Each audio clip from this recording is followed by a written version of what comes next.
Assalamualaikum warahmatullahi wabarakatuh. Alhamdulillahilladzi anzalal Qur'an hudal linnasi wa bayyinati minal huda wal furqan.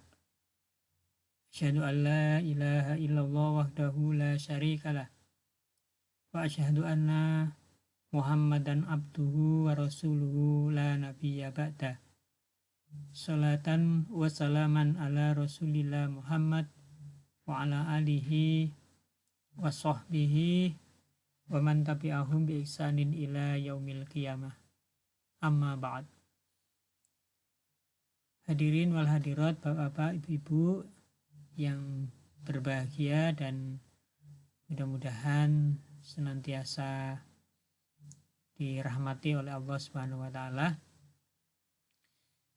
Mari kita lanjutkan kembali kajian keislaman kita pada bagian berikutnya. Setelah pada bagian sebelumnya sudah kita bahas, kita jelaskan tentang prinsip-prinsip di dalam beribadah, di mana ada 6 prinsip yang harus kita pahami dan kita ketahui. Nah, selanjutnya pada hari ini kita bahas tentang model orang beribadah yang digambarkan di dalam Al-Quran. Seperti kemarin di awal sudah saya sampaikan bahwasanya salah satu dari amanah yang diberikan oleh Allah kepada manusia yaitu sebagai Abdullah, maka tugas atau kesehariannya manusia harus senantiasa mengabdi, beribadah, tunduk dan patuh kepada Allah Subhanahu wa taala. Seperti yang dijelaskan di dalam surat Ad-Dzariyat surat 51 ayat yang ke-56 yang sudah berkali-kali saya sampaikan. Wa ma khalaqtul jinna wal insa illa liya'budun. Dan tidaklah aku Allah menciptakan jin dan manusia, melainkan jin dan manusia itu diperintahkan agar mereka beribadah kepada Allah Subhanahu wa taala, kepadaku, kata Allah. Kemudian Allah juga memerintahkan kepada manusia di dalam surat Al-Baqarah ayat yang ke-21, ya ayyuhan nasu ubudu rabbakumul ladzi khalaqakum walladzina min qablikum la'allakum tattaqun. Ya ayyuhan nas, wahai manusia, ubudu rabbakum, beribadalah kalian kepada Rabb kalian, alladzi khalaqakum, yaitu Rabb yang telah menciptakan kalian, walladzina min qablikum, dan juga menciptakan orang-orang sebelum kalian, la'allakum tattaqun, agar kalian menjadi orang-orang yang bertakwa.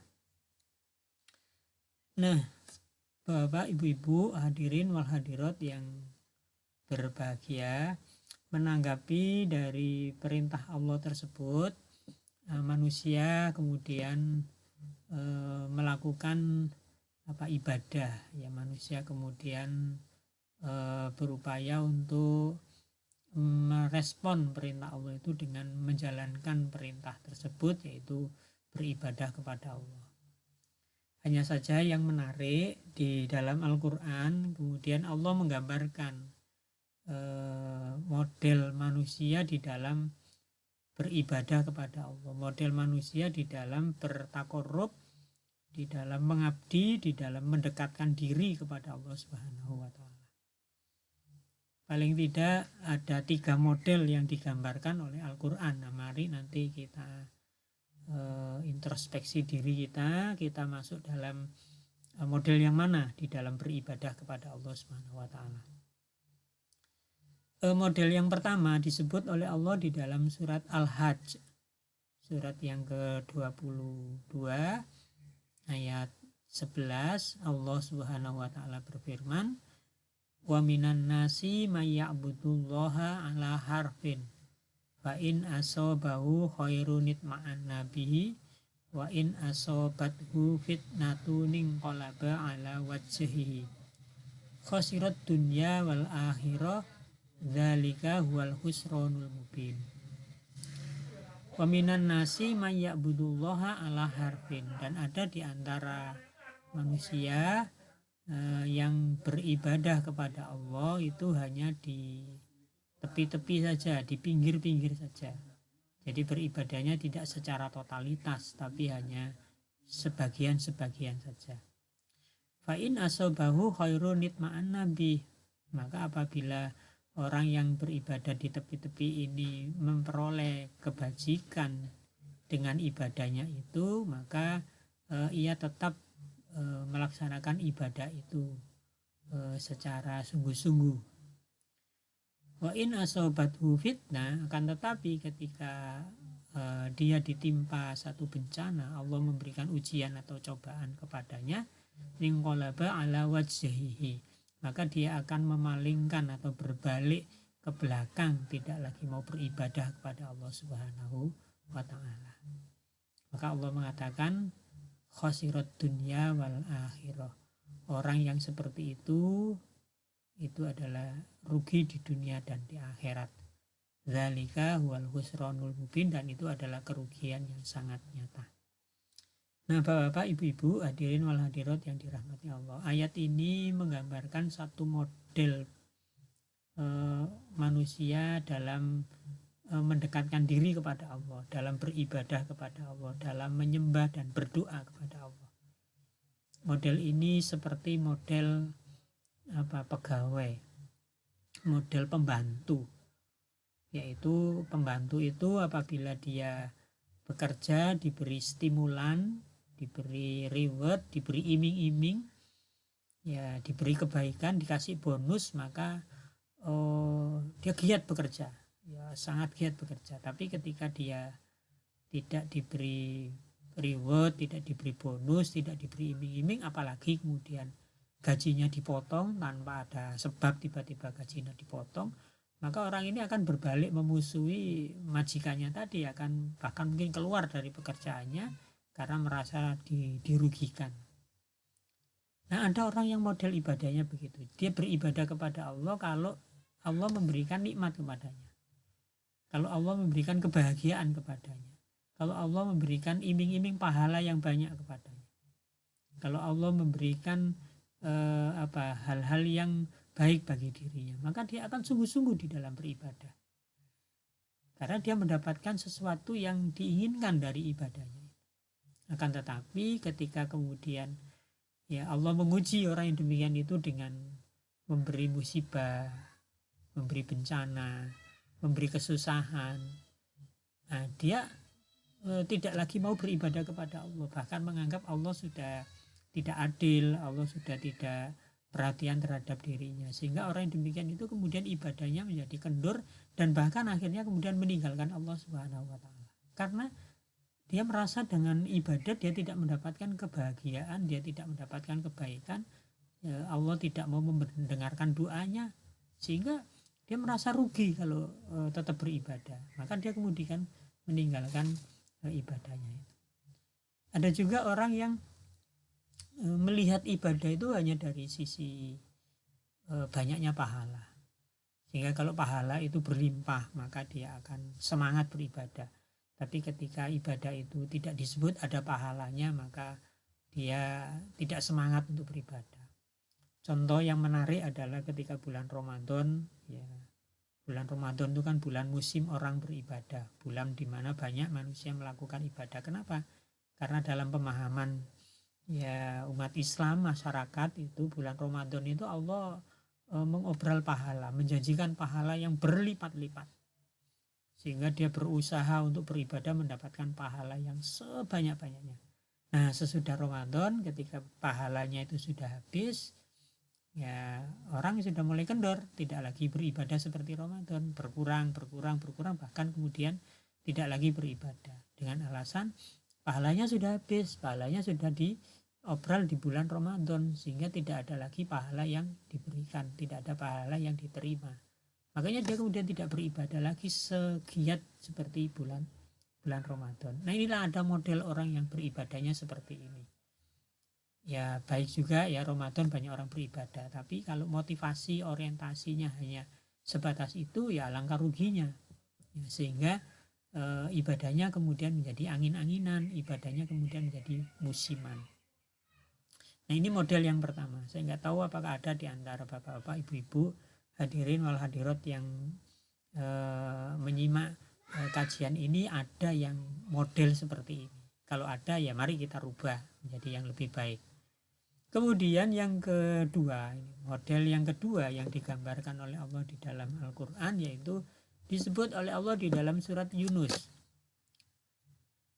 surat yang ke-10 ayat yang ke-12.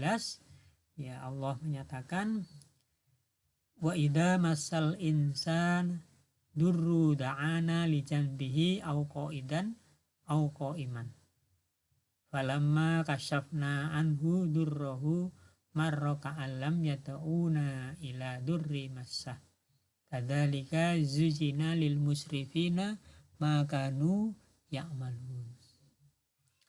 Wa idza massal insan, dan apabila manusia ditimpa bahaya, ditimpa musibah, ditimpa bencana, mendapatkan kesusahan, kesedihan, cobaan, maka wa idza masal insana durru, maka da'ana, ya mereka kemudian da'ana, berdoa kepadaku, memohon kepadaku, beribadah kepadaku, ya mendekat kepadaku, kata Allah, dijambihi, dalam keadaan berbaring, au qa'idan, dalam keadaan duduk, au qa'iman, dalam keadaan berdiri. Jadi dalam segala keadaan, berbaring, duduk, berdiri, beribadah, memohon, berdoa kepada Allah. Untuk apa? Untuk menghilangkan bencana, untuk menghilangkan musibah, kesedihan, kesusahan yang dideritanya. Seperti pada saat ya sekarang ini, ketika pandemi COVID tidak segera reda, tidak segera hilang, ya manusia berupaya untuk begitu luar biasa mendekat kepada Allah, ya sampai menangis di hadapan Allah, bermunajat kepada Allah. Kenapa? Karena ada masalah, karena ada problem yang dihadapinya. Falamma kasyafna anhu, ya kan, tapi setelah kami Allah hilangkan durruhu, ya bahaya itu darinya, marroka alam yad'una ila durri massah, maka dia kembali ya melalui jalannya yang sesat, seolah-olah dia tidak pernah berdoa kepada kami Allah untuk menghilangkan bahaya yang telah menimpanya. Jadi ketika kemudian kesusahan itu dihilangkan, maka dia sudah lupa kepada Allah, tidak lagi beribadah kepada Allah, tidak lagi semangat ibadahnya. Kadzalika zujina lil musrifina ma kanu ya'malun. Itulah orang-orang yang melampaui batas, memandang baik apa yang selalu mereka kerjakan. Nah, coba kita lihat, kita perhatikan dalam kehidupan kita sehari-hari.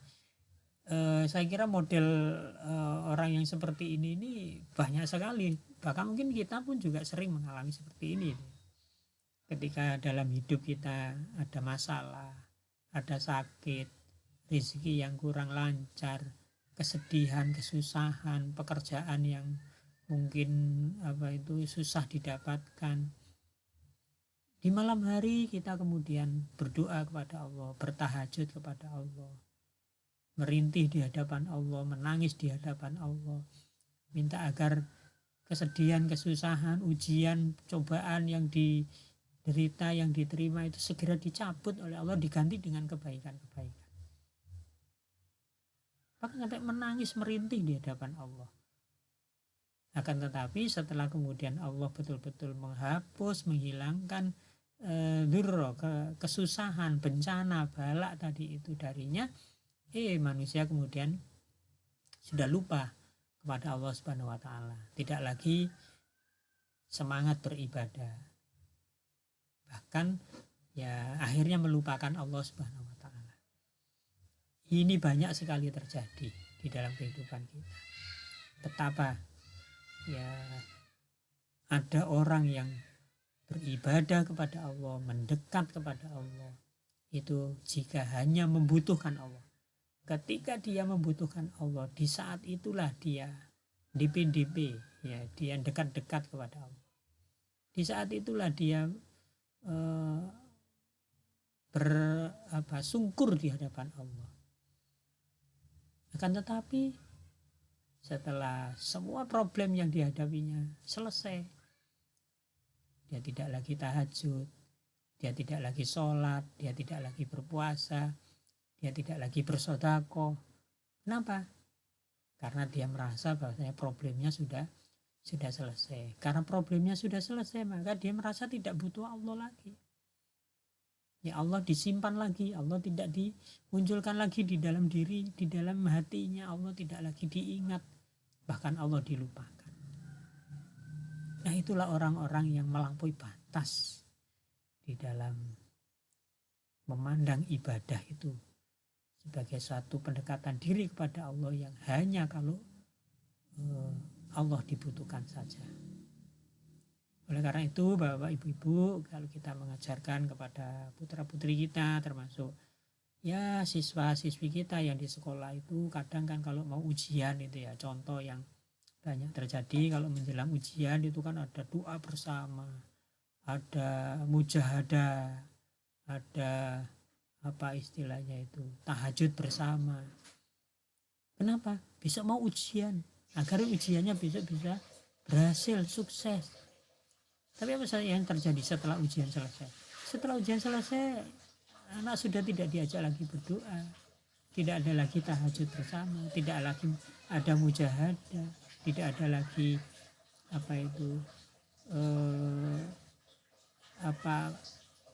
mendekatkan diri kepada Allah, ingat kepada Allah. Sudah lupa semua. Kenapa? Karena ujiannya sudah selesai. Nah, ini pola-pola seperti ini yang dibangun oleh sekolah itu kan kadang kurang produktif dalam hal ibadah gitu ya. Dalam hal ibadah itu kan kurang pas, makanya ya ayo kita perbaiki, tidak seperti itu mengajari anak kita agar anak-anak kita, siswa-siswa kita itu hanya ingat Allah kalau mau ujian saja. Kalau ujiannya sudah selesai, lupa kepada Allah. Ya, berdoa sebelum ujian oke, tapi sesudah ujian juga jangan lupa untuk tetap berdoa, bertahajud kepada Allah sampai kapanpun. Nah, itu model yang kedua. Kemudian model yang ketiga yaitu model orang yang beribadahnya secara istiqomah. Allah Subhanahu wa taala berfirman yang kemarin juga sudah kita singgung di dalam prinsip-prinsip ibadah, salah satunya adalah istiqomah. Di mana di dalam surat Hud ayat yang ke-112 Allah menyatakan fastaqim kama umirta wa man taba ma'ak wala tadghaw innahu bima ta'maluna basir. Fastaqim, maka tetaplah kalian, istiqomahlah kalian, kama umirta, ya pada jalan yang benar seperti yang diperintahkan, sebagaimana yang diperintahkan. Wa man taba, kepadamu dan kepada orang-orang yang telah bertobat, fa'aka, beserta kamu, ma'aka, ya beserta kamu. Wala tadghaw, dan janganlah kalian melampaui batas, ya. Innahu bima ta'maluna basir, sesungguhnya dia Allah melihat apa yang kamu kerjakan. Nah, menurut ayat ini kita diperintahkan oleh Allah itu untuk istiqomah, fastaqim kama umirta, ya istiqomahlah kalian pada yang jalan yang benar sebagaimana diperintahkan kepada kalian, termasuk beristiqomah di dalam beribadah, istiqomah di dalam mengabdi kepada Allah. Ya. Istiqomah itu artinya ajak, continue, secara terus menerus beribadah. Jadi ibadahnya tidak musiman tadi, tidak kalau mendapatkan kebahagiaan ibadah, tapi ketika mendapatkan kesusahan tidak ibadah, atau sebaliknya ketika mendapatkan musibah ibadah, tapi setelah musibahnya selesai tidak lagi ibadah. Itu musiman. Nah, orang yang continue tidak melihat musim dapat musibah ataupun tidak mendapatkan musibah, maka dia tetap beribadah kepada Allah. Nah, kemudian di dalam surat Al-Ahqaf itu juga disebutkan innalladzina qalu rabbunallahu tsumastaqamu fala khaufun 'alaihim walahum yahzanun. Sesungguhnya orang-orang yang mengatakan Rob kami adalah Allah, kemudian mereka tetap istiqomah, maka tidak ada kekhawatiran terhadap mereka. Ulaika ashabul jannah. Nah, mereka itu akan menjadi penghuni surga. Khalidina fiha, mereka kekal di dalamnya, jazaa'an bima kanu ya'malun, sebagai balasan atas apa yang telah mereka kerjakan. Jadi orang yang istiqomah itu hidupnya akan senantiasa bahagia, hidupnya akan senantiasa optimis, hidupnya akan senantiasa penuh dengan sukaria, tidak pernah berduka. Ya walahum yahzanun, jadi tidak pernah berduka mereka. Nah, oleh karena itu Bapak-bapak, Ibu-ibu, hadirin wal hadirat yang dirahmati Allah, sebagai akhir dari materi hari ini perlu saya sampaikan, mari kita meningkatkan kualitas ibadah kita. Saya yakin kalau secara kuantitas, ya kuantitas ibadah kita itu sudah sedemikian hebat. Saya yakin kita sholat itu sudah 17 rakaat sudah penuh, 5 waktu sudah penuh, dan kita tambah dengan sholat-sholat tatawuk, sholat ba'diyah, qobliyah, juga sholat tatawuk yang lain, puasa pun juga kita tidak hanya bulan Ramadan, ya ibadah-ibadah yang lain, sedekah, infak, amal jariah, saya yakin secara kuantitas sudah luar biasa begitu banyaknya.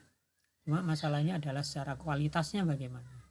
Nah, untuk meningkatkan kualitas ini, maka sekali lagi ya saya mengajak, mari kita beribadah ini tidak hanya sebatas mengejar dan menggapai pahala, sehingga menyebabkan tadi kalau kita hanya menggapai mengejar pahala, maka kalau ibadah itu tidak ada iming-iming pahalanya, ya kita akhirnya menjadi malas-malasan.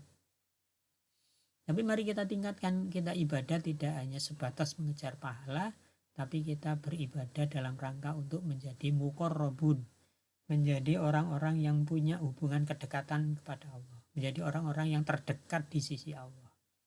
Kalau kita sudah dekat dengan Allah, ya apapun yang kita minta, apapun yang kita inginkan, pasti Allah akan memberikan. Berapapun pahala yang kita inginkan, Allah pasti akan beri. Kalau kita dekat dengan Allah. Dengan upaya tersebut, ya ibadah kita akan menjadi ibadah yang ajak, ibadah yang kontinu, ibadah yang istiqomah.